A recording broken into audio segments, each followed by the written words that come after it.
బుచ్చిరెడ్డిపాలెం పట్టణంలో సిపిఎం ఆధ్వర్యంలో మేడే వేడుకలు ఘనంగా నిర్వహించారు. ఈ సందర్భంగా ఆర్టీసీ బస్టాండ్ నుండి తహసీల్దార్ కార్యాలయం వరకు ర్యాలీ నిర్వహించారు.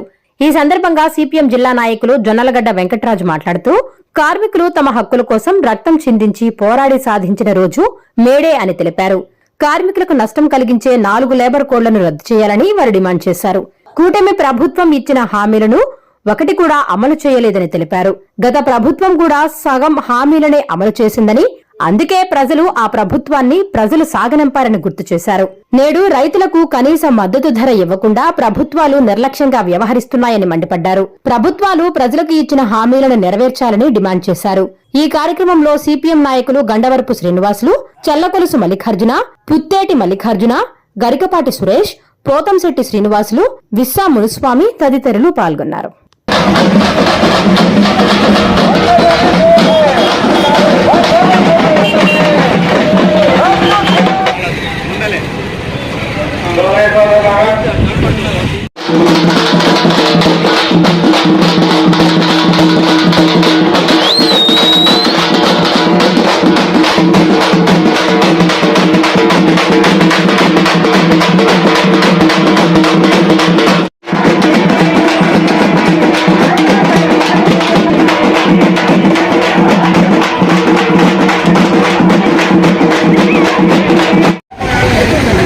ఈరోజు ప్రపంచ కార్మిక దినోత్సవం మేడే మనం బుచ్చిరెడ్డిపాలెంలో జరుపుకుంటున్నాం.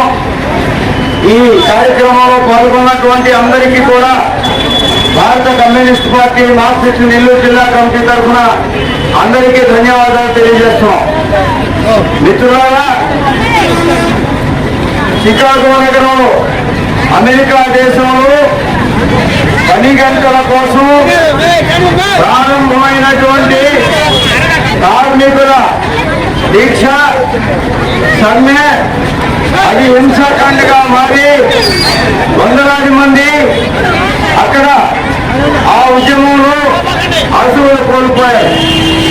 అప్పటి నుంచి ప్రపంచంలో ఉన్నటువంటి కార్మికులందరూ కూడా, కార్మికులు, ఉద్యోగులు, పేదలు, రైతులు అందరూ ఈ మేడే దినాన్ని పురస్కరించుకొని ప్రపంచంలో అనేక దేశాల్లో ఈరోజు ఈ మేడే ఉత్సవం జరుగుతూ ఉంది.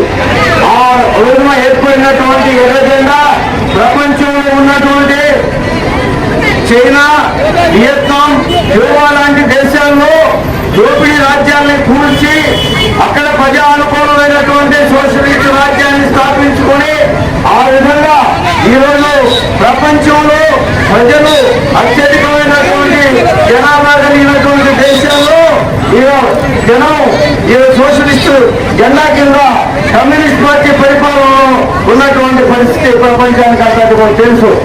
అదేవిధంగా ఈరోజు మన భారతదేశంలో కూడా మనం ఆ విధమైనటువంటి పరిపాలన కోసం పోరాడి ఉద్యమం కొనసాగించి అదే విధమైనటువంటి రాజ్యాన్ని స్థాపించుకోవడం కోసం వివిధ పద్ధతుల్లో మనం మన ఎర్రజెండా నేరులో ప్రజానీకం అందరూ కూడా పోరాటాలు కొనసాగిస్తున్నటువంటి పరిస్థితి మీకు అందరికీ తెలుసు.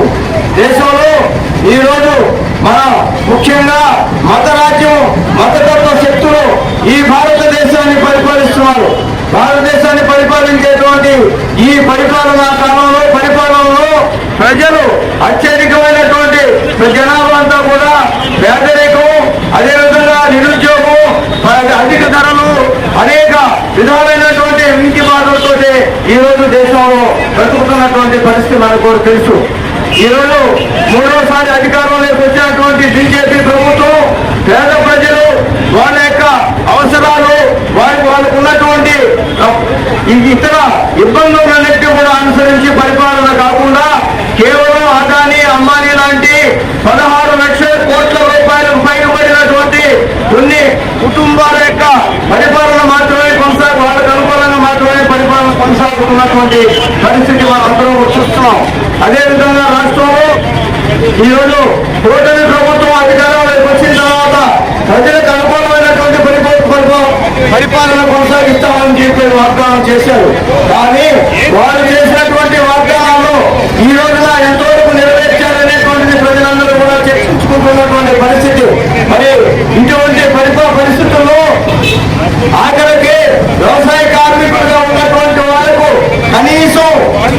ఈరోజు ఉపాధి హామీ చట్టాన్ని కూడా సరిగా అమలు చేయకుండా సరైనటువంటి నిధులను కేటాయించకుండా ఈరోజు కేంద్ర రాష్ట్ర ప్రభుత్వాలు ఆ విధంగా వ్యవసాయ కార్మికులకి పని కల్పించలేనటువంటి పరిస్థితి వస్తుంది.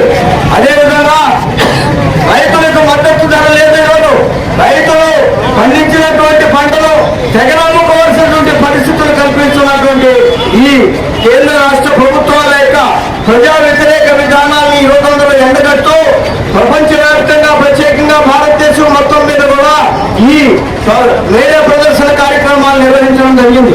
అందుకని ఈ మేడే సందేశంలో రాబోయే కాలంలో ప్రజలందరూ కూడా ప్రజా వ్యతిరేక విధానాలకు వ్యతిరేకంగా మతతత్వ శక్తులకు వ్యతిరేకంగా పోరాడాలనేటువంటి సందేశాన్ని ఈ సందర్భంగా మీకు మేము తెలియజేస్తున్నాం. అందరూ పాల్గొన్నందుకు మేడేని ఈరోజు మనం ముసిడిపాలెంలో ఘనంగా నిర్వహించాం. ఉదయం అన్ని ప్రాంతాల్లో జెండాలు ఎగరేయడం జరిగింది. ఇప్పుడు సాయంకాలం ఆర్టీసీ బస్ స్టాండ్ నుంచి ఇంకా తహసీల్దార్ కార్యాలయం వరకు ప్రదర్శన చేశాము. కేంద్ర ప్రభుత్వం కార్మికులు ఎన్నో ఏళ్లు పోరాట సాధించుకున్న కార్మిక చట్టాలని రద్దు చేసి నాలుగు కోడ్లు తీసుకొచ్చారు. ఈ లేబర్ కోడ్ వల్ల కార్మిక రంగానికి తీవ్ర నష్టం జరుగుతుంది. ఈ 4 కోడ్లను రద్దు చేసేందు వరకు కార్మికులందరూ ఐక్యంగా పోరాడి సాధించుకోవాలి. మళ్ళా గతంలోలాగా 12 గంటల పని విధానం 18 గంటల పని విధానం వచ్చే ప్రమాదం ఉంది. అందువల్ల కామ్రేడ్స్ మీరందరూ కూడా ఈ కార్మికులకు మద్దతు ఇచ్చి కోడ్లను రద్దు చేసేందుకు సహకరిస్తారని కోరుకుంటూ సెలవు తీసుకుంటున్నాం. మనం బుచ్చిరెడ్డిపల్లి మండలంలో జరుపుకుంటున్నాము. ఈ కార్యక్రమం ఉద్దేశించి ప్రజలందరూ పాల్గొన్నారు.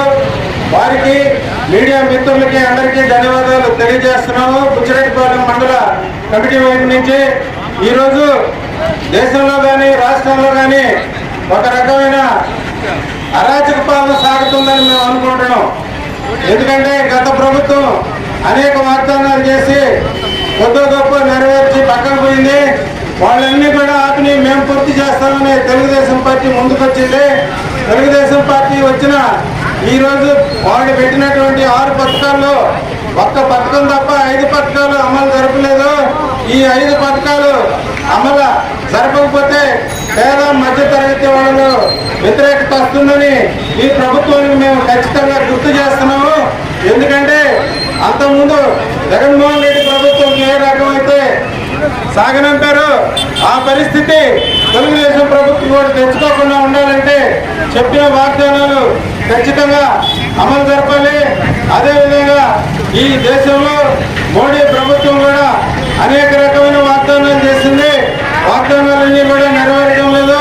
పవన్ కళ్యాణ్ కానీ చంద్రబాబు నాయుడు కానీ వీళ్ళిద్దరూ కూడా నడిపేటటువంటి కూటమి ప్రభుత్వం కేవలం మోడీ అడుగుజాడల్లో మోడీ నోటి మాటలో ఉందా కానీ వీళ్ళ సొంత ఆలోచన సొంత గొంతు కోల్పోయారు. ఇది ప్రజలందరూ గమనించే మాట. కాబట్టి ఇప్పటికైనా ఈ కూటమి ప్రభుత్వం పేద మధ్యతరగతి వర్గాలకు చేసిన వాగ్దానాలు వెంటనే నెరవేర్చాలని సిపిఎం పార్టీగా ఈ మీడియా రోజు మేము డిమాండ్ చేస్తున్నాం.